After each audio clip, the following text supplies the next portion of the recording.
નમસ્કાર વિદ્યાર્થી મિત્રો, હું રોહિત પટેલ ધોરણ 9ની મારી સંસ્થાની ડિજિટલ એજ્યુકેશન ચેનલમાં આપ સૌ વિદ્યાર્થી મિત્રોનું હાર્દિક સ્વાગત છે। તો ચેપ્ટર 9 બળ અને ગતિના નિયમો એનો તાસ બીજો એટલે કે બીજો લેક્ચર। ટોપિક જોઈએ અગત્યનો 4 માર્કનો પ્રશ્ન કે ગતિ વિશેની ગેલિલિયોની વિચારસરણી જણાવો। યાની કે ગેલિલિયો બરાબર એ સાયન્ટિસ્ટનું નામ છે, વૈજ્ઞાનિક હતો। એ ગેલિલિયોની ગતિ વિશે શું ખ્યાલ હતો એ વિચારસરણીએ રજૂ કરેલી છે। આને ઢાળવાળો ગતિનો પ્રયોગ પણ કહી શકાય। ગેલિલિયોએ ઢાળવાળો પ્રયોગ કર્યો તો મિનારા ઉપરથી। એ ઢાળવાળા પ્રયોગની આપણે ચર્ચા કરવાની છે। અગત્યનો પ્રશ્ન કહી શકાય 4 ગુણમાં કે ગતિ વિશે ગેલિલિયોના ખ્યાલો શું વિચારો હતા એ રજૂ કરો। તો સૌ પ્રથમ તમે 3 નિયમો યાદ રાખજો કે હંમેશા ઢાળવાળા પ્રયોગમાં હંમેશા ઊંચાઈનું મૂલ્ય કેવું હોય, સમાન જ હોય। તમે જેટલી ઊંચાઈએથી ઢાળ ઉપરથી પદાર્થને રગડાવો છો એટલો પદાર્થ ઊંચાઈ એટલા ઢાળમાં ઊંચાઈ ઉપર ચડશે। જેટલી ઊંચાઈએથી ઉપરથી નીચે આવશે એટલી ઊંચાઈ સુધી એ નીચેથી ઉપર ચડશે। આટલું યાદ રાખવાનું। એટલે ઊંચાઈનું મૂલ્ય હંમેશા કેવું મળે, સમાન મળે। અને એક વસ્તુ યાદ રાખજો, આ પ્રયોગમાં ઘર્ષણ બળ લાગતું નથી એવું તમારે સમજવાનું, કેમ કે ઘર્ષણ બળ એક પ્રકારનું અવરોધક બળ કહેવાય। અને આ વૈજ્ઞાનિકો જ્યારે આ બધી શોધ કરતા હોય છે ત્યારે ઘર્ષણ બળ જેવા અવરોધક બળોને એ લોકો ગણતા નથી। યાની કે ઘર્ષણ બળ લાગતું જ નથી એવું સમજીને પ્રયોગ તમે કરશો તો જ તમને આ પ્રયોગમાં સફળતા મળશે, આવું ગેલિલિયોએ કહેલું અને આ વાત સાચી છે। બીજો નિયમ, ખૂણાનું મૂલ્ય વધતા અંતરનું મૂલ્ય ઘટે। બરાબર, જેટલો ખૂણો મોટો રાખશો એટલો ઢાળમાં અંતર કેવું મળશે, આપણને ઓછું મળશે, દડો ઓછું ચડશે। જેટલો ખૂણો મોટો રાખશો એટલો દડો પદાર્થ ઓછું ચડશે ઉપર, યાની કે અંતરનું મૂલ્ય ઘટશે। ખૂણો વધે તો અંતર ઘટે, આટલું યાદ રાખવાનું। અને ત્રીજો નિયમ યાદ રાખજો, ખૂણાનું મૂલ્ય ઘટે તો અંતરનું મૂલ્ય વધે, ખૂણો ઘટે તો અંતર વધે। બરાબર, એટલે આ 2 નિયમ તો તમને આવડી જ જવાના છે કે ખૂણો વધે તો અંતર ઘટે અને ખૂણો ઘટે તો અંતર વધે। અને ઊંચાઈનું મૂલ્ય હંમેશા બંને ઢાળમાં કેવું રહે, સમાન જ રહે। જેટલી ઊંચાઈએથી પદાર્થ ઉપરથી નીચે આવે એટલી જ ઊંચાઈએ એ નીચેથી ઉપર જાય, યાની કે બંને ઢાળમાં ઊંચાઈનું મૂલ્ય કેવું મળે, સમાન મળે। આ 3 નિયમ તમે યાદ રાખો તો તમને આ પ્રયોગમાં કોઈ તકલીફ પડે નહીં। સમજ્યા વિદ્યાર્થી મિત્રો? હવે આપણે પ્રયોગ જોઈએ આગળ। તો આ પ્રયોગમાં આપણે એ આકૃતિની વાત કરીએ। આ ઢાળ ઉપરથી તમે દડાને રગડાવો છો નીચે, દડો ઉપરથી નીચે આવે છે, આ ખૂણો બનાવે છે, બરાબર, જેને ઢાળનો નમન કોણ કહેવાય। સમસ્થિતિજ સપાટી અને આ ઢાળ અને આ સમસ્થિતિજ એટલે આડી સપાટી, આડી। તો સમસ્થિતિજ સપાટી અને ઢાળ વચ્ચે જે ખૂણો હોય, ખૂણાને આપણે શું કહીએ છીએ, ઢાળનો નમન કોણ કહીએ છીએ। સંજ્ઞા છે θ1। હવે તમે પદાર્થને આ ઢાળની ઊંચાઈ છે, જુઓ h1, આ h1 જેટલી ઊંચાઈએથી તમે દડાને નીચે રગડાવો છો। હવે તમે જાણો છો કે કોઈ પણ પદાર્થ તમે અમુક ઊંચાઈએથી નીચે રગડાવો, છોડી દો, ખાલી મુક્ત કરી દો, તો એ પદાર્થ રગડતો એના વેગમાં શું થશે, વેગમાં વધારો થશે। બરાબર, જેમ જેમ પદાર્થ નીચે આવતો જશે એમ એમ એના વેગમાં વધારો થતો જશે। આ સમજવાનું છે, પદાર્થ ઉપરથી નીચે આવે એમ એના વેગમાં વધારો થાય, આટલું સમજવાનું। બી આકૃતિની વાત કરીએ। હવે પદાર્થ ઉપરથી નીચે આવ્યો ખરા, બરાબર, સામે જો આવો બીજો ઢાળ હોય તો આ પદાર્થ ઉપરથી જેટલો નીચે આવે છે એટલો જ નીચેથી શું થવાનો, ઉપર જવાનો। પણ તમે એક વસ્તુ યાદ રાખજો કે અહીંયા પણ ઊંચાઈનું મૂલ્ય સમાન જ છે। હવે પદાર્થ નીચેથી ઉપર જ્યારે જાય છે, ગુરુત્વાકર્ષણની વિરુદ્ધ દિશામાં જાય છે, ત્યારે એના વેગમાં શું થાય છે, ઘટાડો થાય છે। એના વેગમાં ઘટાડો થાય છે। પદાર્થ નીચેથી ઉપર જાય એમ એના વેગમાં ઘટાડો થાય। ઉપરથી નીચે આવે તો વેગ વધે, નીચેથી ઉપર જાય તો વેગમાં ઘટાડો થાય। આટલું તમારે યાદ રાખવાનું છે, તમે જાણો છો, બરાબર। આ એક ઢાળવાળા પ્રયોગ કહેવાય, સિંગલ ઢાળ। એક ઢાળવાળા 2 પ્રયોગ જોયા આપણે। હવે આપણે આગળ જોઈએ. હવે બે ઢાળવાળા પ્રયોગ જોઈએ છીએ. આ એક ઢાળ અને આ બીજો ઢાળ છે.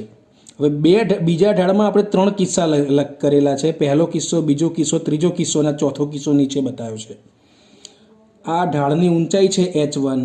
જેટલી ઊંચાઈ પહેલા ઢાળની છે એટલી જ ઊંચાઈ બીજા ઢાળની છે h2. યાની કે h1 બરાબર h2 લઈ શકાય. યાદ કરો, આપણે ગયો પહેલો નિયમ કે ઢાળમાં ઊંચાઈનું મૂલ્ય હંમેશા કેવું હોય? સમાન હોય. આગળ આપણે જોયું હતું પહેલો જ નિયમ. તો h1 બરાબર h2. દડો જેટલી ઊંચાઈએથી ઉપરથી નીચે આવે છે એટલી જ ઊંચાઈએ એ નીચેથી ક્યાં જશે? ઉપર જશે. જુઓ, આ ઊંચાઈની આપણે લીટી દોરેલી છે, આ હાઈટ, કે આટલી ઊંચાઈએથી દડો ઉપરથી નીચે આવે છે. હવે આ ઢાળની વાત કરીએ. પહેલો કિસ્સો જોઈએ. પહેલા કિસ્સામાં ધારો કે આપણે આટલો ઢાળ રાખીએ ઊંચો. ઢાળ ઊંચો રાખીએ તો એનો આ નમન કોણ, ખૂણો કેવો બનશે? મોટો મળશે આપણને. કેવો મળશે? મોટો ખૂણો મળશે. θ1 ખૂણો મોટો છે, બરાબર. કેમ કે અહીંયા ઊંચાઈ, ઢાળની ઊંચાઈ વધારે લીધી છે આપણે. ઢાળની ઊંચાઈ વધારે લઈએ, ઢાળ ઊંચો રાખીએ તો અહીંયા ખૂણાનું મૂલ્ય કેવું મળે આપણને? વધારે મળે, θ1. પણ તમે જોઈ શકો છો કે આ અંતરનું મૂલ્ય કેવું મળ્યું આપણને? ઓછું મળશે. આ d1, દડો ઉપરથી નીચે આવ્યો, નીચે અહીંયા અથડાઈ અને ક્યાં જશે? ઉપર જશે. જેટલી ઊંચાઈ હતી એટલી જ ઊંચાઈ દડામાં જોવા મળશે. ઊંચાઈ વધશે પણ નહીં અને ઘટશે પણ નહીં. દડો જેટલી ઊંચાઈએથી ઉપરથી નીચે આવ્યો તો એટલી જ ઊંચાઈએ ઉપર જશે. જુઓ, આ ઊંચાઈનું મૂલ્ય હંમેશા સમાન રાખવાનું. જોયું? તો આ અંતર કેટલું મળ્યું આપણને? d1 મળ્યું. ઢાળ ખૂણો કેટલો છે? θ1. અંતર મળ્યું d1. હવે તમે સપાટીનો ઢાળ થોડોક નીચો લાવો, થોડોક નીચો કરો. હવે ઢાળ નીચો કરીશું તો ખૂણાનું મૂલ્ય થોડું ઘટી જશે. θ1 કરતાં θ2નું મૂલ્ય કેવું મળશે? થોડું આપણને નાનું મળશે, બરાબર. સપાટીનો ઢાળ થોડો નીચો કર્યો, અહીંયા ખૂણો કયો બને છે? ખૂણો θ2 બને છે. અને આ θ2નું મૂલ્ય એ θ1ના મૂલ્ય કરતાં કેવું છે? નાનું છે. કશો વાંધો નહીં, ખૂણો ઘટ્યો છે. θ1 કરતાં θ2નું મૂલ્ય નાનું થયું છે. ખૂણાનું મૂલ્ય આપણે ઘટાડ્યું છે. કશો વાંધો નહીં. તમે નિયમ યાદ કરો કે ખૂણાનું મૂલ્ય ઘટે તો આ અંતરનું મૂલ્ય વધે. આ અંતર તમે જોઈ શકો છો, d2. d1 કરતાં d2નું અંતર કેવું છે? વધારે છે. ઊંચાઈ તો એ જ રાખવાની. દડાની ઊંચાઈ જેટલી હતી એટલી ઊંચાઈ સુધી એ ગતિ પ્રાપ્ત કરશે. જેટલી ઊંચાઈએથી ઉપરથી નીચે આવ્યો એટલી ઊંચાઈએ ઉપર જશે. જુઓ, આ લીટી દોરેલી જ છે આપણે. એટલે આ લીટી સુધી આપણે દડાને પહોંચાડવાનો છે. ઢાળ અલગ અલગ છે. અહીંયા ઢાળ વધારે છે, એનથી ઓછો ઢાળ, એનથી ઓછો ઢાળ. ઢાળનું મૂલ્ય ઘટાડીએ છીએ તો ઢાળનું મૂલ્ય ઘટે એનો મતલબ કે θનું મૂલ્ય પણ ઘટે છે. ખૂણો ઘટે છે પણ આ અંતર d1 કરતાં d2નું અંતર જુઓ વધી ગયું અને d2 કરતાં d3નું અંતર વધી ગયું. યાની કે ખૂણાનું મૂલ્ય ઘટે તો આ અંતરનું મૂલ્ય વધે. આવું ગેલિલીઓએ આપણને પ્રયોગમાં કીધું છે. હવે તમે જુઓ, હજુ તમે સપાટીનો ઢાળ નીચો કરો. હજુ તમે ઢાળ નીચો લાવો છો. જુઓ, ઢાળ નીચો લાવો છો એટલે કયો ખૂણો મળ્યો આપણને? θ3 મળ્યો. θ3નું મૂલ્ય હજુ નાનું થઈ ગયું. θ1 કરતાં નાનું મૂલ્ય 2નું અને θ2 કરતાં નાનું મૂલ્ય θ3નું. ખૂણાનું મૂલ્ય ઘટતું જાય છે પણ દડો એ જ ઊંચાઈ પ્રાપ્ત કરે છે. એટલે કે અંતર d3નું મૂલ્ય જુઓ કેવું થાય છે? વધતું જાય છે. d1 કરતાં d2નું અંતર વધારે અને d2 કરતાં d3નું અંતર વધારે. યાની કે ખૂણો જેટલો નાનો એટલું અંતર વધારે મળે. આટલું યાદ રાખવાનું. એટલે મેં તમને આ પ્રશ્નની શરૂઆતમાં 3 નિયમોની ચર્ચા કરી હતી કે ખૂણાનું મૂલ્ય ઘટે તો અંતરનું મૂલ્ય વધે. એ જ ચર્ચા થઈ છે. ખૂણો ઘટતો જાય છે અને અંતરનું મૂલ્ય વધતું જાય છે. હવે તમને છેલ્લે એક વાત કરવાની કે આ જે સપાટીનો જે ઢાળ છે એ થોડો નીચે લાયા, આપણે અહીંયા સુધી લાયા. હવે આ ઢાળને આપણે એકદમ નીચે લઈ લઈએ, અહીંયા આડો કરી દઈએ, સમસ્થિત સપાટી ઉપર આડો કરી દઈએ. યાની કે ઢાળનું મૂલ્ય કેવું કરી દઈએ છીએ? આપણે શૂન્ય કરી દઈએ છીએ. કેમ કે આ ઢાળ જો અહીંયા નીચે આવી જાય તો ખૂણાનું મૂલ્ય કેવું મળે આપણને? શૂન્ય મળે. θ બરાબર 0 થઈ જાય. અને ખૂણો જેટલો નાનો એટલું અંતર કેવું મળે આપણને? વધારે મળે. તો ખૂણાનું મૂલ્ય શૂન્ય હોય તો અંતર કેવું મળે આપણને? અનંત અંતર મળશે. યાની કે જો તમે આ સપાટીનો ઢાળ શૂન્ય કરી દેશો, આ ઢાળ તમે નીચે લાવી દેશો અને તમે આ દડાને રગડાવશો નીચે ઢાળ ઉપરથી, તો આ દડો અહીંથી અનંત અંતર સુધી પોતાની અચળ વેગી એક ધારી વેગથી દડો ગતિ ચાલુ રાખશે, યાની કે અચળ ઝડપથી દડો ગતિ કરશે. આ દડો જો ઘર્ષણ બળ ના લાગતું હોય તો આ દડો ક્યાંય થોપશે નહીં, એ પોતાના અનંત અંતર સુધી પોતાની અચળ ઝડપથી પોતાની ગતિ ચાલુ રાખશે, એવું કહેવા માગે છે. એટલે મેં તમને વાત કરી હતી શરૂઆતમાં કે આ વૈજ્ઞાનિકો જ્યારે પ્રયોગ કરતા હોય છે આવા ગતિ આધારિત, તો ઘર્ષણ બળ જેવા અવરોધક બળો લાગતા જ નથી એવું સમજીને એ લોકો પ્રયોગ કરે છે, તો જ એમને સફળતા મળે છે. બરાબર, આ ખાસ યાદ રાખજો. એટલે આ સાયન્ટિસ્ટોને આ બધી ખબર હોય છે કે ઘર્ષણ બળ જેવા અવરોધક બળો આ પ્રયોગમાં લેવાના હોતા નથી. એટલે આ પ્રયોગમાં ઘર્ષણ બળ તો લાગતું જ હોય છે, પણ આપણે પ્રયોગ કરતી વખતે એવું સમજવાનું છે કે ઘર્ષણ બળ લાગતું જ નથી. એવું સમજીને તમે પ્રયોગ કરશો તો આનો મતલબ શું નીકળે કે આ પદાર્થ ઢાળ ઉપરથી રગડી અને અનંત અંતર સુધી પોતાની અચળ ઝડપથી પોતાની ગતિ ચાલુ રાખશે. દડો ક્યારેય સ્થિર થશે નહીં. એનો મતલબ એ થયો કે પદાર્થને જો તમારે અચળ ઝડપથી ગતિ ચાલુ રાખવી હોય, તો પદાર્થ તમારે અચળ ઝડપથી ગતિ ચાલુ રાખવી હોય તો બાહ્ય બળ લગાડવાની કોઈ જરૂર નથી, બાહ્ય બળ આપવાની કોઈ જરૂર નથી. વિદ્યાર્થી મિત્રો, આ સમજજો. પડી સમજણ? તો હવે આપણે એનું લખાણ જોઈએ. આ મેં તમને સમજાયું, એનું લખાણ આપણે ચર્ચા કરીએ છીએ. હવે તો આપણે આ પ્રયોગના તારણની વાત કરીશું. હમણાં ચર્ચા બધી મેં કરી છે, ખાલી જુઓ અહીંયા લખાણમાં કે આકૃતિ એમાં દડો ઉપરથી નીચે તરફ આવે છે, એટલે કે એના વેગમાં શું થાય છે? વધારો થાય છે. જ્યારે આકૃતિ બીમાં દડો સમતલ ઉપર નીચેથી ઉપર તરફ જાય છે, નીચેથી ઉપર તરફ જાય એટલે એના વેગમાં શું થાય છે? ઘટાડો થાય છે. એટલે અહીં દડો બંને કિસ્સામાં સમાન ઊંચાઈ મેળવે છે. બરાબર ને? ઊંચાઈનું મૂલ્ય તો સમાન જ હોય, ધ્યાન રાખજો. ઢાળવાળા પ્રયોગમાં ઊંચાઈનું મૂલ્ય સમાન હોય એટલું યાદ રાખવાનું. ઊંચાઈ વધે પણ નહીં અને ઘટે પણ નહીં. હા, ખૂણો ઘટે તો અંતર વધે, ખૂણો વધે તો અંતર ઘટે, આટલું યાદ રાખવાનું. ખૂણા અને અંતરમાં બરાબર વ્યસ્ત પ્રમાણ જોવા મળે છે.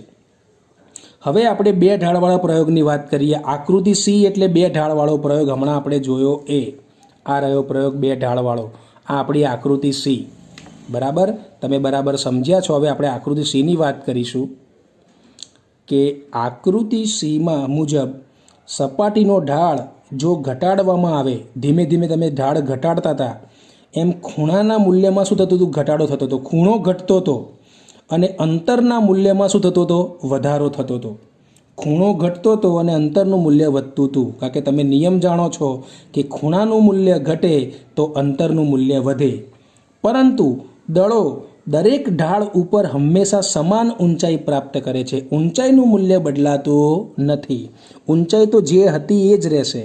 બરાબર, ખૂણો બદલાય તો અંતર બદલાય, પણ ઊંચાઈનું મૂલ્ય ક્યારેય બદલાતું નથી.